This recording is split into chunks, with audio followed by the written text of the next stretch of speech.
नमस्कार, मैं हूं अखिलेश आनंद। आप देख रहे हैं देश का सबसे विश्वसनीय चुनावी शो एलान जंग। हम इस शो में रोज आपको उन खबरों से रूबरू करवाते हैं जो खबरें चर्चा में होती हैं। जिन खबरों के बारे में आप जानना चाहते हैं, तो आइए जानते हैं कि आज क्या खास है आपके इस पसंदीदा शो में। रामपुर और मुरादाबाद, किसका जिंदाबाद, खबर आपको दिखाएंगे।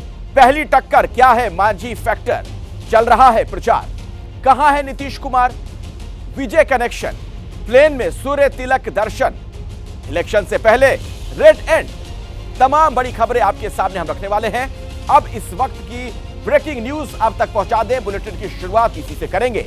शाम के 6 बज चुके हैं और देश में पहले चरण का चुनाव प्रचार खत्म हो गया है। 102 सीटों पर चुनाव प्रचार खत्म हुआ। यहां 19 अप्रैल को वोटिंग होनी है, यानी लोकतंत्र का यह जो महापर्व है, इसकी शुरुआत हो रही है। 102 सीटों पर चुनाव प्रचार खत्म हुआ और अब मतदान की बारी है। पहले चरण का मतदान 19 अप्रैल को पहले दौर का मतदान है। तो चुनाव प्रचार का शोर थम चुका है। देश में पहले चरण का चुनाव प्रचार खत्म हो चुका है। 19 अप्रैल को वोटिंग है। उत्तर प्रदेश की अगर बात कर लें तो यूपी में 8 सीटों पर वोटिंग होनी है। पश्चिमी यूपी की इन 8 सीटों पर जोरदार मुकाबला है। बीजेपी और आरएलडी का गठबंधन जीत के लिए ताकत झोंके हुए है, तो समाजवादी पार्टी और कांग्रेस का गठबंधन भी पीछे नहीं। कहीं कहीं बीएसपी के उम्मीदवार मुकाबले को त्रिकोणीय बनाने में भी जुटे हुए हैं। पहले फेज की जिन 8 सीटों पर मुकाबला है, उनमें रामपुर और मुरादाबाद की सीट सबसे हॉट सीट मानी जा रही है।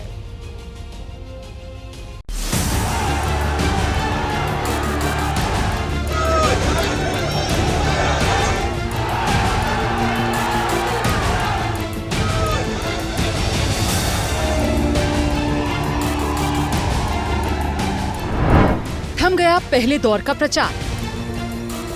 सवाल है, कौन बनाएगा सरकार?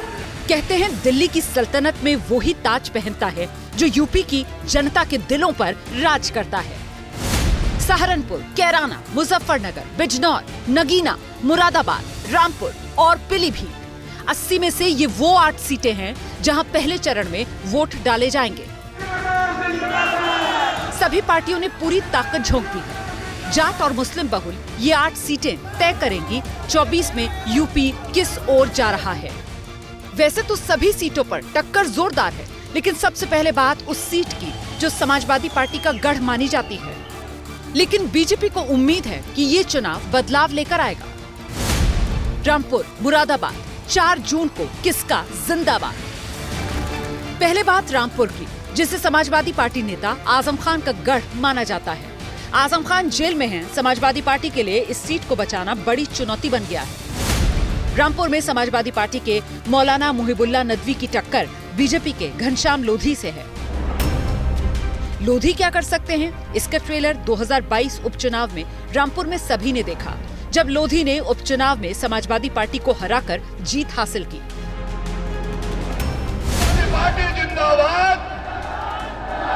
समाजवादी पार्टी की मुश्किल ये भी है कि समाजवादी पार्टी ने जिन मौलाना साहब को उम्मीदवार बनाया है, उन पर जेल में बंद आजम खान की सहमति नहीं है। ऐसे में आजम खान के आशीर्वाद के बिना इस सीट पर फतह हासिल करना आसान नहीं। सवाल ये कि मुसलमानों का वोट किसको मिलता है, और ऊपर से मायावती ने भी रामपुर में मुस्लिम उम्मीदवार उतारकर मुकाबला रोमांचक बना दिया है। ऐसी ही स्थिति रामपुर से सटे मुरादाबाद की है। मुरादाबाद में समाजवादी पार्टी की आपसी लड़ाई उसके लिए सिरदर्द बन गई है। समाजवादी पार्टी ने मौजूदा सांसद डॉक्टर एसटी हसन का टिकट काटकर वैश्य बिरादरी की रुचि वीरा को उम्मीदवार बनाया है। जब से समाजवादी पार्टी बनी है, तब से पार्टी यहां से सिर्फ मुस्लिम उम्मीदवार को ही उतारती रही। ये पहला मौका है जब समाजवादी पार्टी ने हिंदू उम्मीदवार उतारकर प्रयोग किया है। मुरादाबाद में समाजवादी पार्टी की रुचि वीरा का मुकाबला बीजेपी के पूर्व सांसद सर्वेश सिंह से है। समाजवादी पार्टी ने जिन डॉक्टर एसटी हसन का टिकट काटा, उनके सुर विरोधी हो गए हैं। एबीपी न्यूज से बात करते हुए एसटी हसन ने जो कहा, वो अखिलेश के मुरादाबाद में खतरे की घंटी है। जहां तक यहाँ की प्रत्याशी का सवाल है, उनको स्थानीय नेताओं की ना तो ज़रूरत है, वो अपने दम पे चुनाव लड़ने आई हैं, ना उनका मुझसे कोई कांटेक्ट हुआ, ना वो मेरे पास वोट मांगने भी नहीं आई। तो इतना कॉन्फिडेंस जब उनको है तो ये तो उनकी मर्जी है, मैं क्या कर सकता हूँ। साफ है, रामपुर और मुरादाबाद में अखिलेश की पार्टी का कलेश उनकी राह में रोड़ा बन सकता है। इसी दौर में मुजफ्फरनगर और कैराना जैसे इलाकों में भी वोटिंग है। जाट और मुसलमानों के प्रभाव वाली इन सीटों पर रोमांचक मुकाबला होने वाला है। कैराना में समाजवादी पार्टी की इकरा हसन बीजेपी के प्रदीप चौधरी को टक्कर दे रही हैं। वहीं मुजफ्फरनगर में समाजवादी पार्टी के हरेंद्र मलिक के सामने 2 बार से जीत रहे केंद्रीय मंत्री संजीव बालियान हैं। 19 तारीख को समय तय होगा कि किसमें मुकाबला। अभी तो ऐसा कुछ लगता नहीं मुझे मुकाबले जैसी बात, लेकिन तय हो जाएगा 19 को कि दूसरे पे कौन रहेगा, तीसरे पे कौन रहेगा। मेरा कोई चुनाव देख लो, 2014 था, वो अलग वजह से चर्चाओं में था। 2019 चौधरी अजीत सिंह इतने बड़े नेता है, उनकी वजह से चर्चा में था। इस बार आप भी समझते हैं जो बहुत से कारण चर्चा में आने के तीसरे कारण है, लेकिन हर बार जनता का प्यार, स्नेह, आशीर्वाद आखिर में मुझे मिला। पहले चरण की वोटिंग इसीलिए काफी अहम हो जाती है क्योंकि यूपी की जिन 8 सीटों पर वोट डाले जाएंगे उनमें से सिर्फ 3 पर ही 2019 में बीजेपी जीती थी, जबकि 5 पर उसे हार मिली थी। यूपी के बाद अब आपको बिहार लिए चलते हैं। यहां पहले फेज में 4 सीटों पर चुनाव है और चारों सीट वीआईपी ही हैं। गया में पूर्व सीएम जीतन राम मांझी हैं, जमुई में चिराग के जीजा, औरंगाबाद में बीजेपी के सांसद सुशील सिंह की किस्मत का फैसला होना है, तो नवादा में राज्यसभा सांसद विवेक ठाकुर का। अब देखिए पहले फेज की टक्कर।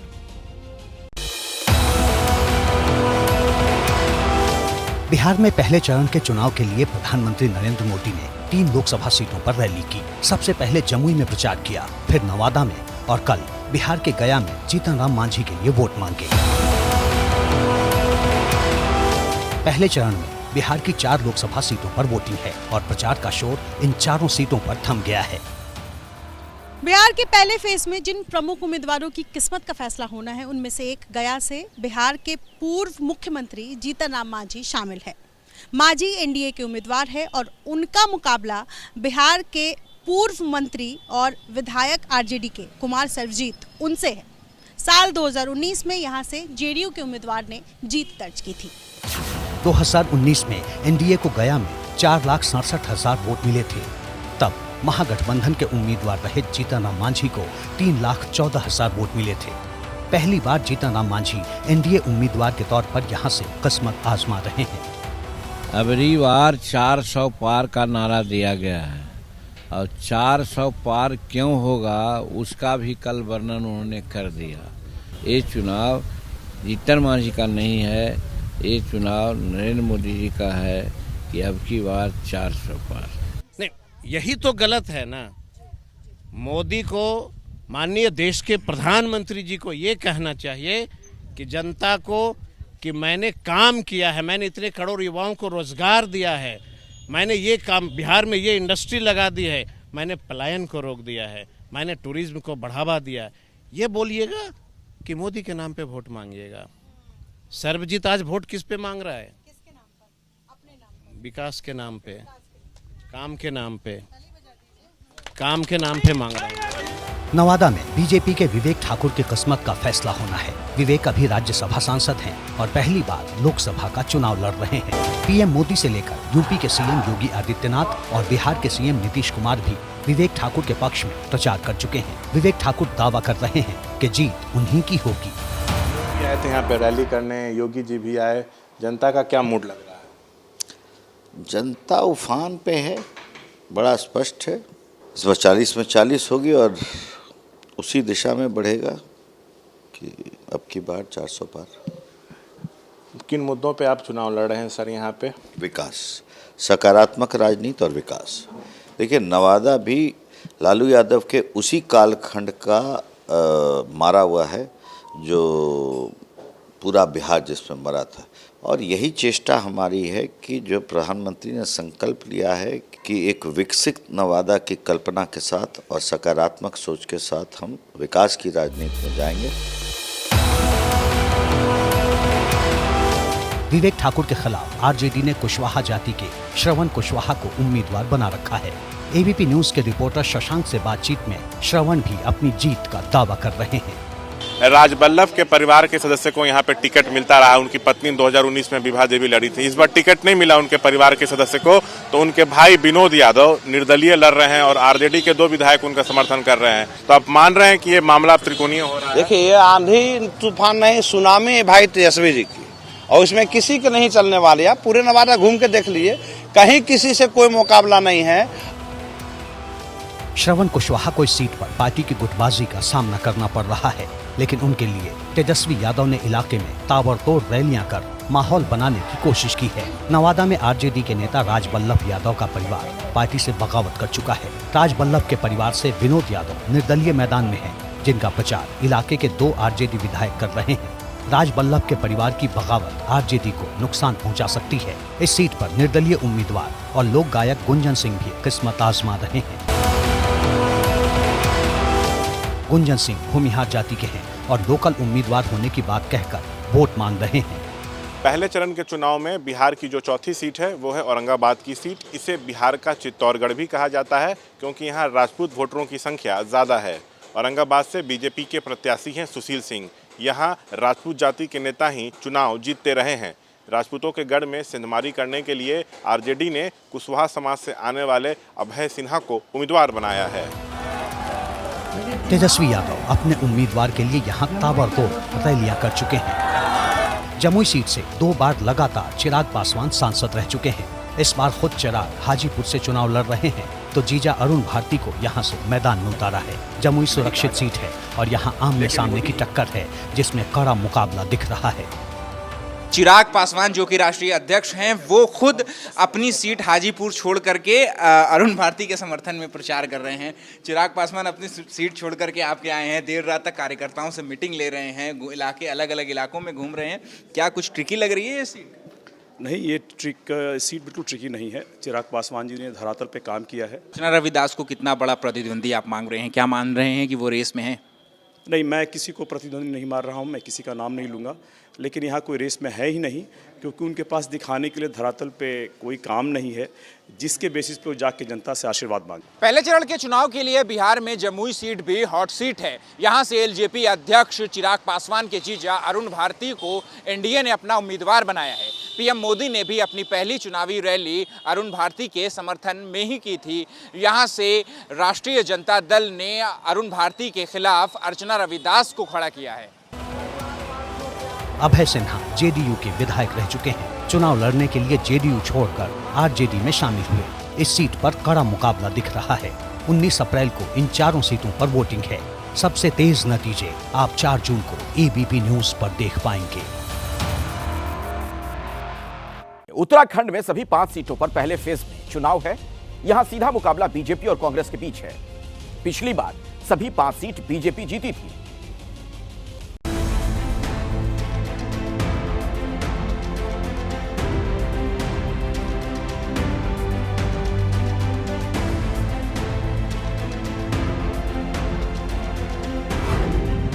पहाड़ में किसकी दहाड़? उत्तराखंड की 5 सीट किसकी होगी जीत? प्राकृतिक सुंदरता और आस्था के केंद्र उत्तराखंड में पहले चरण में वोट डाले जाएंगे। उत्तराखंड में लोकसभा की नैनीताल, उधम सिंह नगर, हरिद्वार, गढ़वाल, टिहरी गढ़वाल और अल्मोड़ा सीट है। 2014 हो या 2019, हर बार बीजेपी ने ही सभी 5 सीटों पर जीत हासिल की। विधानसभा चुनाव में लगातार दूसरी बार बीजेपी सरकार बनी। अब लड़ाई 24 की है। इस पहाड़ी राज्य में टक्कर बीजेपी और कांग्रेस के बीच है। दोनों पार्टियों ने पूरी ताकत प्रचार में झोंकी है। बीजेपी ने भी अपने 2 सांसदों के टिकट काटे हैं। हरिद्वार में रमेश पोखरियाल निशंक की जगह त्रिवेंद्र सिंह रावत को उम्मीदवार बनाया गया है। गढ़वाल सीट से तीरथ सिंह रावत की जगह अनिल बलूनी उम्मीदवार हैं। खासतौर पर गढ़वाल सीट पर पूरे देश की निगाहें हैं। ये वो सीट है जिसमें बद्रीनाथ और केदारनाथ धाम आते हैं। बीजेपी ने जिन अनिल बलूनी को चुनावी मैदान में उतारा है, वो बीजेपी के मीडिया विभाग के प्रमुख हैं। बलूनी की टक्कर कांग्रेस के उम्मीदवार गणेश गोदियाल से है। गणेश गोदियाल भी उत्तराखंड कांग्रेस के बड़े नेता हैं। उत्तराखंड कांग्रेस के पूर्व अध्यक्ष रहे। इसी सीट से आने वाले प्रमुख शहर श्रीनगर से पूर्व विधायक रह चुके हैं। बलूनी वर्सेस गोदियाल की इस जंग में बाजी कौन मारेगा, इसका पता तो 4 जून को चलेगा। लेकिन प्रचार में मुकाबला रोमांचक जरूर हो गया है। अनिल बलूनी को भरोसा है मोदी के नाम और काम के बूते एक बार फिर गढ़वाल में भगवा ही लहराएगा। प्रधानमंत्री के चुनाव का मतदान होना है और सब लोगों ने मन भी बना लिया कि प्रधानमंत्री जी मोदी जी को प्रधानमंत्री बनाना। मेरे लिए तो ये जो चुनाव में लड़ रहा हूँ और आने वाले समय में भी मातृभूमि का कर्ज चुकाने का मौका है। जहाँ मेरे पुरखों ने रहे हैं, जहाँ मेरे पुरखों ने जिन पगडंडियों में चले, उन पगडंडियों का कल्याण करना है, वहाँ लोगों का भला करना है। मोदी जी का चेहरा देख के वोट दो। 10 साल देख लिया ना मोदी जी को। आज हमारे युवा बेरोजगार हैं, फौज में जाते थे, ये रोड पे लोग दौड़ते थे, प्रैक्टिस करते थे फौज में जाने की। फौज की नौकरियां बंद कर दी। अग्निवीर योजना 75 साल के आदरणीय प्रधानमंत्री जी अपने लिए मांग रहे एक मौका और 18 साल के बच्चे को अग्निवीर बना के 22 साल में तुझा घर। ये है ना इस हकीकत, लोग इसको समझ गए हैं। वोटिंग से ठीक पहले गढ़वाल में कांग्रेस को झटका लगा है। कांग्रेस नेता हरक सिंह रावत की बहू अनुकृति रावत ने बीजेपी के अनिल बलूनी को समर्थन दे दिया है। अनुकृति लैंसडाउन से कांग्रेस के टिकट पर विधानसभा चुनाव लड़ चुकी हैं। नरेंद्र मोदी जी को प्रधानमंत्री बनाने के लिए आदरणीय अनिल बलूनी जी चुनाव लड़ रहे हैं, जो नरेंद्र मोदी जी के हर एक सपने को पूरा करने के लिए प्रतिबद्ध है। एक नई सोच के व्यक्ति हैं, गढ़वाल को विकसित गढ़वाल बनाना चाहते हैं। मैं आज उत्तराखंड की नागरिक होने के नाते अपना समर्थन उन्हें देती हूँ। इन तमाम मुश्किलों के बीच कांग्रेस को भी उम्मीद है कि बदलाव होगा और जरूर होगा। देखिए, ये चुनाव जनता की भावना का चुनाव होता है। लोग बदलाव चाह रहे हैं, बदलना चाह रहे हैं। भाजपा के जुमलों से परेशान हो गए हैं, प्रधानमंत्री जी की बड़ी बड़ी बातों से वो परेशान हो गए हैं, क्योंकि धरती पर कुछ नहीं दिखाई दे रहा है। धरती पर केवल बेरोजगारी दिखाई दे रही है, घर में केवल महंगाई दिखाई दे रही है। आज लोगों को ये चिंता है कि कहीं ऐसा न हो कि ये बड़े बहुमत के साथ सत्ता में आए तो ये संविधान न बदल दें। वैसे उत्तराखंड में तमाम मुद्दों के बीच यूसीसी छाया हुआ है, जिसको लेकर इसी साल फरवरी में उत्तराखंड विधानसभा में ऐतिहासिक फैसला लिया गया। बीजेपी को उम्मीद है इस फैसले की गूंज न सिर्फ उत्तराखंड बल्कि पूरे देश में सुनाई देगी। उत्तराखंड में ये यहाँ पर विधेयक पारित हो गया। समान नागरिक संहिता यूसीसी लागू करने की दिशा में हम आगे निकल गए हैं। जल्दी ही हम लागू करने वाले हैं। अन्य राज्य भी यूसीसी की गंगोत्री जो उत्तराखंड से निकली है, वो अन्य पूरे देश को इसका लाभ मिलेगा। उत्तराखंड वोटिंग के लिए तैयार है। अब देखना है बीजेपी इस बार भी 5 का पंच लगाती है या कांग्रेस पिछले नतीजों को बदल पाती है। आप देख रहे हैं ऐलाने जंग, मतलब चुनावी खबरों का सबसे विश्वसनीय भरोसेमंद बुलेटिन। इलेक्शन से पहले रेड एंड। जांबाज जवानों ने कल 29 नक्सलियों को एनकाउंटर में ढेर कर दिया। छत्तीसगढ़ के जंगल में ये नक्सली गड़बड़ी फैलाने की नीयत से जुटे थे। गृह मंत्री अमित शाह ने जवान को बधाई दी है।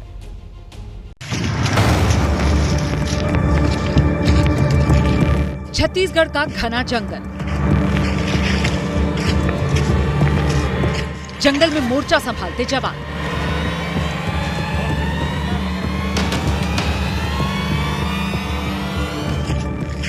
अचानक गोलियों से गूंज उठता है पूरा का पूरा जंगल।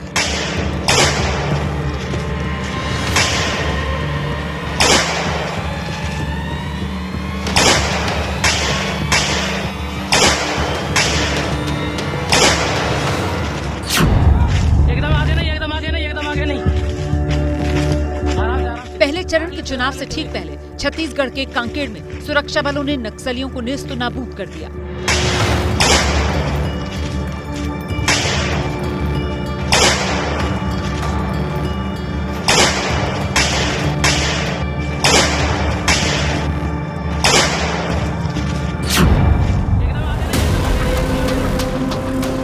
पुलिस को सूचना मिली थी छोटे बेठिया थाने के माड़ इलाके में नक्सली बड़ी संख्या में जमा है।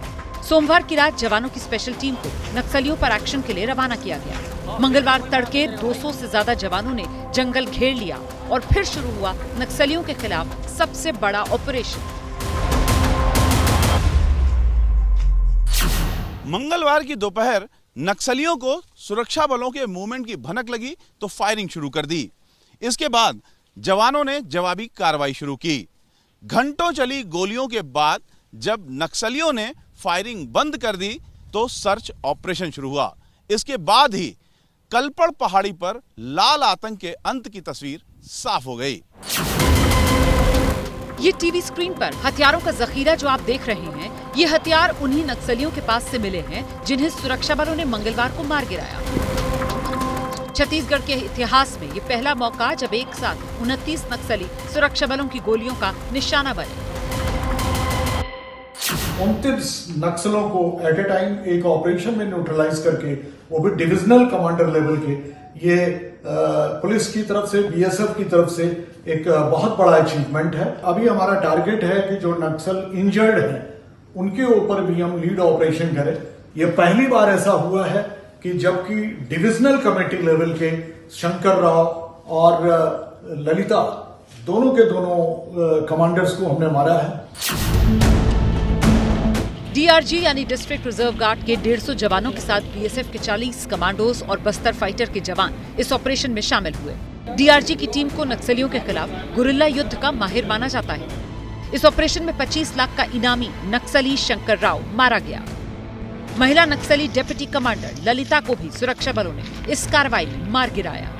शंकर राव छत्तीसगढ़ के बस्तर कांकेड़ इलाके में दहशत का दूसरा नाम था।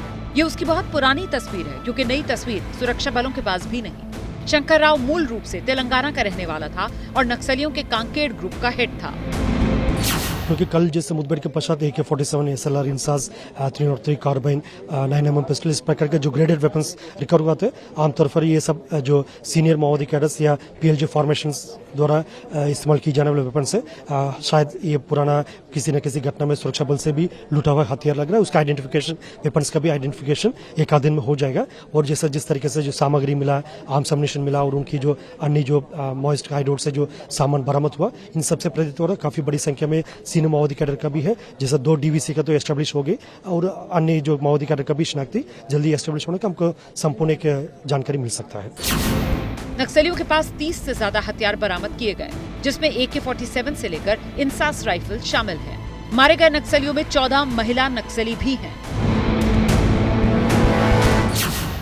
DRG कांकेर में BSF के एक संयुक्त अभियान थे और अभियान के दौरान जैसा फायरिंग हुआ और बाद में सर्चिंग में अब तक 29 माओवादी की डेड बॉडी रिकवर की गई थी। उनमें से 15 महिला माओवादी कैडर्स का भी डेड बॉडी है और उनका शनाख्ती कार्रवाई की जा रही है। अभी 2 माओवादी कैडर्स का शनाख्ती एस्टेब्लिश हुआ, उसमें एक DVC शंकर, दूसरा DVC ललिता का भी पता चल रहा है। जिस पहाड़ी पर नक्सलियों के खिलाफ सुरक्षा बलों का यह ऑपरेशन शुरू हुआ वो खड़ी पहाड़ी है। यहाँ ऑपरेशन करना बेहद चुनौतीपूर्ण काम है। नक्सली इसे अपने लिए सुरक्षित इलाका मानते हैं, लिहाजा इस ऑपरेशन के लिए वो तैयार नहीं थे। ये उसी जगह की तस्वीर है जहां नक्सलियों को सुरक्षा बलों ने मार गिराया। छत्तीसगढ़ के डिप्टी CM विजय वर्मा ने जाबाज अफसरों से वीडियो कॉल पर बात की और उन्हें बधाई दी। आपके जवानों के भुजाओं की ताकत से सब संभव हो सका है। ताड़मेटला मुझे याद आया कल 20 अप्रैल का महीना था 2010 का, 76 जवान शहीद हुए थे उसमें, वो दिन याद आ गया। बधाइयाँ, हृदय से बधाइयाँ आपको, हृदय से बधाइयाँ। मैं जिंदगी भर खड़े रहूंगा आपके लिए, कोई भी विषय हो मेरे लायक जरूर बताएं।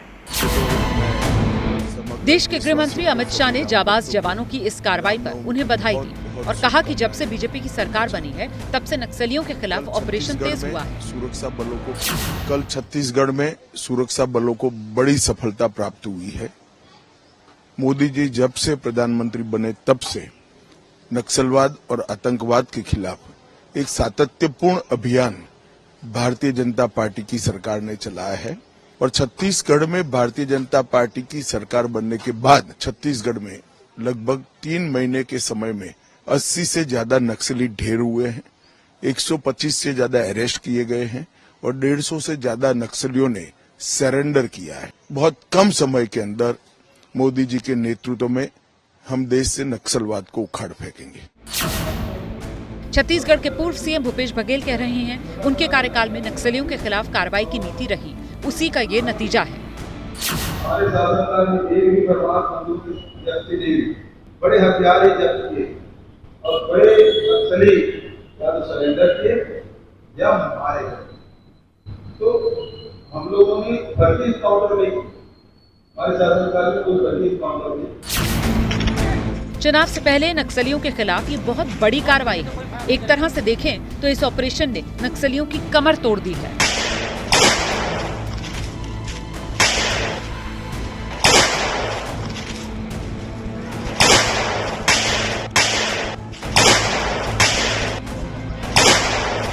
और बिहार के सीएम नीतीश कुमार को लेकर सियासी पारा गर्म हो गया है। प्रधानमंत्री की बिहार में 2 रैली थी और नीतीश दोनों में नहीं दिखे। अब विपक्ष इसे मुद्दा बना रहा है। पीएम मोदी ने मंगलवार को बिहार के गया और पूर्णिया में रैली की, लेकिन इन दोनों रैलियों के मंच पर बिहार के सीएम नीतीश कुमार नहीं दिखे। जबकि इससे पहले जो 2 रैलियां मोदी ने की थी उनमें नीतीश दोनों जगह मौजूद थे। सवाल यह है कि नीतीश किसी खास वजह से कल की रैली में नहीं थे या फिर बात कुछ और है। ये हम नहीं पूछ रहे, बल्कि ये मुद्दा उठाया है बिहार की मुख्य विपक्षी पार्टी आरजेडी ने। अब देखोगे मोदी जी आते हैं तो उनको ले ही नहीं जा रहे हैं। बिहार के मुख्यमंत्री घर बैठे हुए हैं चुनाव में। देखो भाजपा वाला मुख्यमंत्री जी के घर बैठा दिया है। पहले मोदी जी गए आए थे, पूर्णिया गए थे, मुख्यमंत्री जी गायब थे। भाजपा वाला लोग बोल दिया कि नीतीश कुमार जी को निकलना नहीं है। डर है कि कहीं गलती से चचा कुछ बोल ना दे क्या। प्रधानमंत्री ने कल से पहले जमुई और नवादा में रैली की थी और दोनों दिन रैलियों में नीतीश कुमार मंच पर मौजूद थे और उन्होंने भाषण भी दिया था। भाषण में नीतीश ने 400 की जगह 4000 सीट वाला बयान दे दिया था, जो वायरल हुआ था। हमको पूरी उम्मीद है कि 4000 से ज्यादा, उससे भी ज्यादा जरूर एमपी यहां पर रहेंगे इनके पक्ष में। एक कथित तस्वीर को लेकर भी आरजेडी ने दावा किया था कि नीतीश कुमार मंच पर पीएम मोदी के पैर छू रहे थे। अब आरजेडी के नेता कह रहे हैं कि इन्हीं वजहों से पीएम की सभा से नीतीश को दूर कर दिया गया है। 400 के जगह वो 4000 बोल गए। माफी मांगना पड़ा पैर छू के प्रधानमंत्री जी से नीतीश कुमार जी को। शायद कारण यही रहा होगा, हम तो जानते नहीं है कारण। ये तो प्रधानमंत्री जी बताएंगे और भारतीय जनता पार्टी और जेडीयू के लोग बताएंगे कि आखिर क्या कारण है कि 2 नेता अभी साथ में आए हैं और मंच साझा नहीं कर रहे हैं। चाहता हूं कि नीतीश जी स्वविवेक से निर्णय लें। बावजूद उसके कि उनके विपक्ष में हम लड़ रहे हैं, उनका मंच पे ना रहना, अनुपस्थित रहना या अनुपस्थित कर दिया जाना हम सबको आहत करता है। नीतीश कुमार 12 अप्रैल को रथ से प्रचार के लिए निकले थे। उस दिन नवादा और नालंदा में उन्होंने प्रचार किया था। इसके बाद 14 तारीख को नीतीश ने गया में प्रचार किया था, लेकिन 16 को पीएम की रैली से वो दूर रहे। आरजेडी के सवाल पर जेडीयू का जवाब देखिए। राजद के लोग नीतीश फोबिया से ग्रसित हैं। नीतीश कुमार जी दिखते हैं तब दिक्कत होती है, किसी कार्यक्रम में अनुपस्थित रहते हैं तब भी दिक्कत होती है। अरे यह बात बताइए ना कि लालू प्रसाद यादव जी अपनी बेटी के चुनाव प्रचार को छोड़कर अन्य सभी जगहों से क्यों अनुपस्थित हैं? कहीं तेजस्वी यादव जी को लालू जी और राबड़ी जी के शासनकाल की छवि का डर तो नहीं सता रहा है? उस जंगल राज का डर तो नहीं सता रहा है? पहले चरण की वोटिंग से ठीक पहले पीएम मोदी की रैली में नीतीश की गैर मौजूदगी को विपक्ष ने मुद्दा तो बना ही दिया है। 19 अप्रैल को 4 सीटों पर चुनाव है। स्वागत है आपका एबीपी न्यूज में और अभी की बड़ी खबर आपको बता दें, आरजेडी के अध्यक्ष लालू यादव ने चुनाव प्रचार शुरू कर दिया है। सारण से उम्मीदवार और बेटी रोहिणी आचार्य के लिए लालू यादव ने प्रचार किया। आपको बता दें कि सारण में समर्थकों के साथ लालू ने बैठक भी की। इस चुनाव में पहली बार लालू प्रचार के लिए घर से निकले हैं। तो अपनी बेटी के लिए प्रचार करने के लिए लालू यादव आज सारण पहुंचे। पहली बार इस चुनाव प्रचार में निकले हैं लालू। तो सारण में उनकी बेटी रोहिणी आचार्य जो है वो प्रत्याशी हैं और उन्हीं के समर्थन में निकले लालू यादव।